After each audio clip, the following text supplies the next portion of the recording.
Akakiiko k'ebyokulonda ak'eggwanga kalabudde bannansi ku bikola ebitabangula emirembe mu kalulu akajjaako omwaka 2026. Bw'abadde ayogerako ne bannamawulire olwaleero ku kitebe ky'akakiiko k'ebyokulonda, ssentebe waako omulamuzi Simon Mugenyi Byabakama avumiridde obwakasajjafuba obwalabikidde mu kamyufu k'NRM. Byabakama agambye nti ng'eggwanga lyolekera akalulu k'omwaka 2026 abeesimbyewo balina okwegendereza olulimi lwe bakozesa. Akinogaanyiza nti akakiiko k'ebyokulonda akakulira kaayize bingi nnyo mu kamyufu k'NRM ne mu kamyufu ak'ebibiina ebirala kubanga ebyabadde mu bumyufu obwo bisobolera ddala okwenyiya abantu okulonda.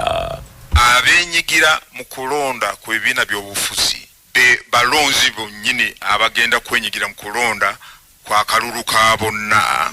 Ateegemize egirabise mu bibiina by'obufuzi etale mirungi esobola nti nayo okulabika mu kalulu ka bonna nga tusaba bannayuganda mwenna.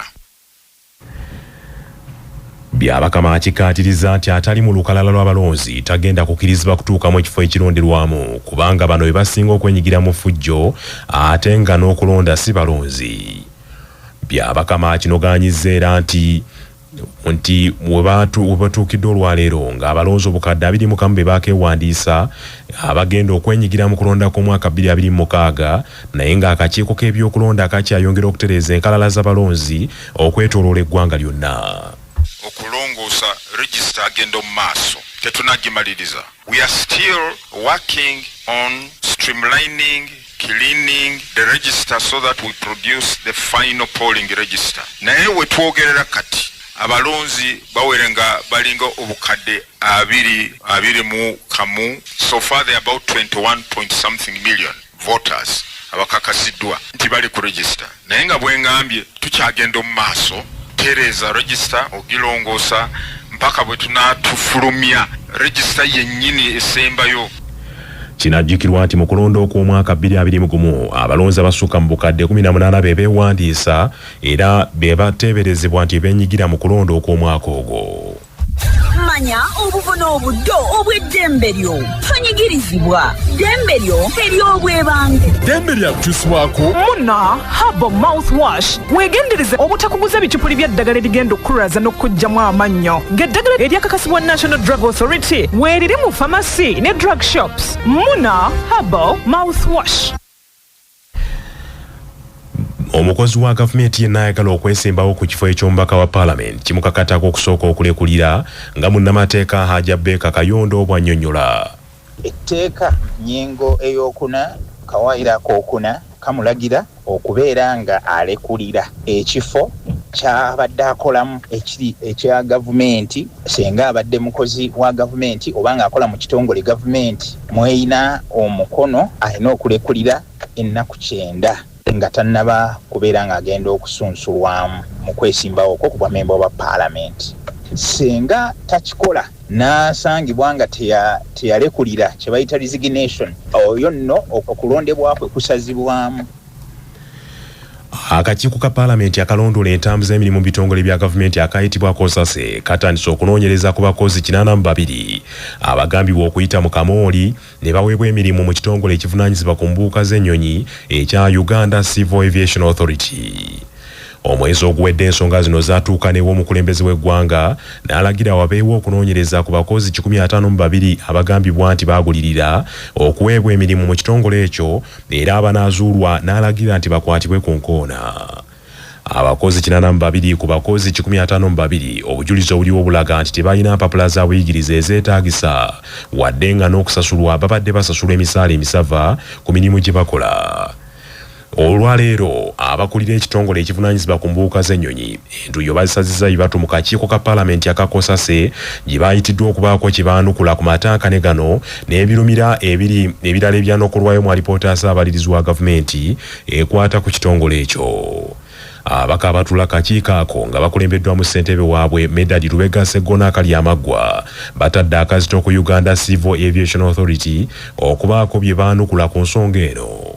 Educate me. I know you don't want to use the word educate. Because of the turbulence. Yeah, we are very serious people. My ruling is always wise, and it is always wise to keep quiet when I've guided. Mr. Ramwesije, let's go to the Auditor General's report. mukwano kulakulira Uganda Civil Aviation Authority Fred Bamwesige n'akulira abakozi mu Uganda Civil Aviation Authority bategeeza akakiiko ako nti okunoonyereza kugenda mu maaso era abakukola ekyetaagisa okweggyako abakozi bonna abatayisibwa mitendera emituufu bwe baali bafuna emirimu egyo. Ono ategeezezza nti singa waliwo abakozi abazuulibwa nga bakukusibwa bannaabwe abali mu bifo ebya waggulu bakuloza ku kyokya.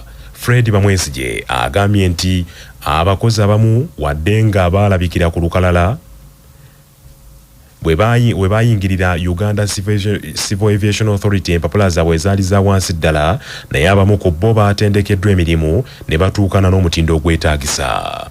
Now to go back, find out how did these people come before they acquired these accreditation. And let me tell you, when they acquire them, you can't even know who came with those kind of cars and other things. And they are trained and they become real aviation professionals. Approvals, ratings, to reach another level as you get. All these people you see here, when they come, they are actually training. And they gain those industry experiences on the job. Akakiiko k'ekibiina ky'NRM akatawulula enkaayana eziva mu kamyufu k'ekibiina kasazizzaamu obuwanguzi bwa Harriet Businje eyali akwasiddwa bendera y'ekibiina ky'NRM ku kifo ky'omubaka wa paalamenti omukyalo wa disitulikiti y'e Hoima bwe katyo ne kakakasa Beatrice Wembabazi nti ye mutuufu yawangula akamyufu k'ekibiina. Akakiiko kano nkakulirwa ssentebe waako munnamateeka John Musiime kasazeewo nti empapula ezaafulumizibwa registrar wa NRM mu disitulikiti y'e Hoima Joseph Kutegeka ezaalaga nti Wembabazi ye yawangula akalulu ako ezaali entuufu bwe katyo ne kasazaamu empapula ez'okubiri ezaaleetebwa ezaasazaamu obuwanguzi bwa Wembabazi. Akulira ebyamateeka mu kibiina ky'NRM Enoch Barata akakasizza obuwanguzi bwa Wembabazi era bw'atyo n'alabula bannakibiina ky'NRM ku kufutyanka demokulasiya. Ebyo nga bikyali bityo ekibiina ky'NRM akakiiko k'ebyokulonda ak'ekibiina ky'NRM kayise bonna abeesimbawo okuvuganya ku bifo eby'okutuula ku lukiiko olufuzi olw'ekibiina ky'NRM oluyitibwa Seeke beevumba akafubo ak'enjawulo ku lw'okubiri lwa Ssabbiiti ejjanga ennaku z'omwezi 12. Akakiiko kagenza okuyita abakulu bonna abavuganya kivudde ku bigambo eby'obusago ebitandise okuwereekerezebwa abamu ku beesimbyewo ku bifo ebyo n'abamu okuttatta n'amannya g'abannaabwe n'okugamba ettenziro mu kakuyege aliwo.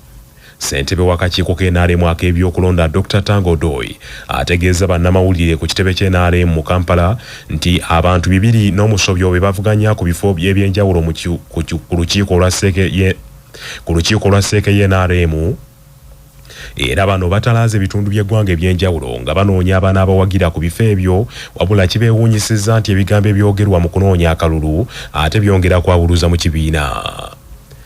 Okulonda kuno okw'aba mmemba ba Seeke kusuubirwa okubaawo ng'ennaku z'omwezi 27 omwezi guno ogw'omunaana mu kisaawe e Kololo. Okulonda kuno kwakubaawo okumala ennaku 2 okuva nga 27 okutuusa nga 28 omwezi guno.